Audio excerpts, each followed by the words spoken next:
حضرت ابو ہریرہ رضی اللہ عنہ سے اور انہوں نے نبی صلی اللہ علیہ وسلم سے روایت کی کہ آپ صلی اللہ علیہ وسلم نے فرمایا، فطرت کے خصائل 5 ہیں، یا 5 چیزیں فطرت کا حصہ ہیں: ختنہ کرانا، زیر ناف بال مونڈنا، ناخن تراشنا، بغل کے بال اکیڑنا اور مونچھ کترانا۔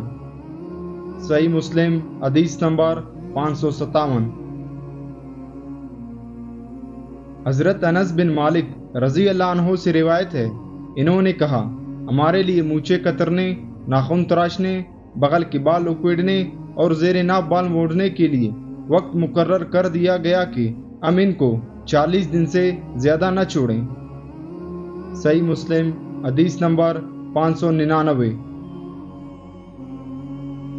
حضرت ابن عمر رضی اللہ عنہما سے روایت ہے، انہوں نے کہا کہ رسول اللہ صلی اللہ علیہ وسلم نے فرمایا، مشرکوں کی مخالفت کرو، مونچھیں اچھی طرح تراشو اور داڑیاں بڑھاؤ۔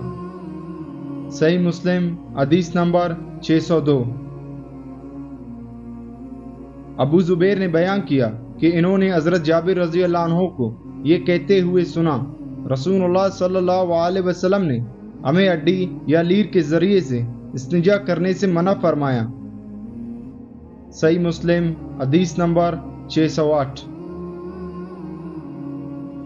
رسول اللہ صلی اللہ علیہ وسلم نے فرمایا، تم میں سے کوئی پیشاب کرتے وقت اپنا عضو خاص دائیں ہاتھ سے نہ پکڑے، نہ دائیں ہاتھ سے استنجا کرے اور نہ پانی پیتے وقت برتن میں سانس لے۔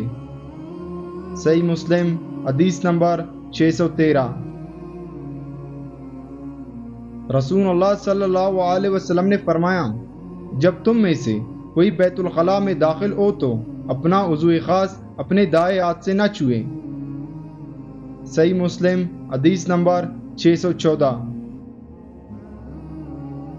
حضرت ابو قتادہ رضی اللہ عنہ سے روایت ہے کہ نبی صلی اللہ علیہ وسلم نے منع فرمایا کہ کوئی برتن میں سانس لے یا اپنی شرمگاہ کو اپنا دایاں ہاتھ لگائے یا اپنے دائیں ہاتھ سے استنجا کرے۔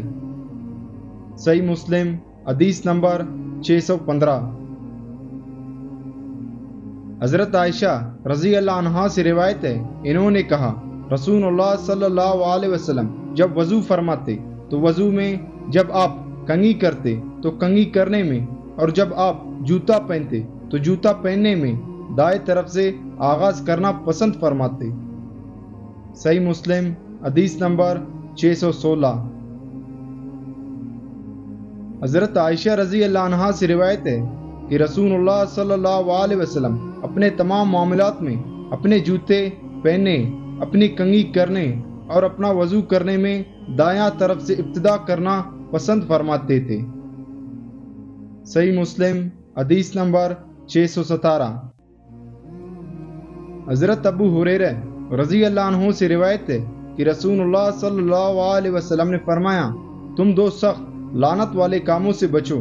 صحابہ اکرام نے عرض کی، اے اللہ کے رسول، سخت لعنت والے وہ 2 کام کون سے ہیں؟ آپ صلی اللہ علیہ وسلم نے فرمایا، جو انسان لوگوں کے گزرگاہ میں یا ان کے سایہ دار جگہ میں جہاں وہ آرام کرتے ہیں قضائے حاجت کرتا ہے، لوگ ان 2 کاموں پر اس کو سخت برا بلا کہتے ہیں۔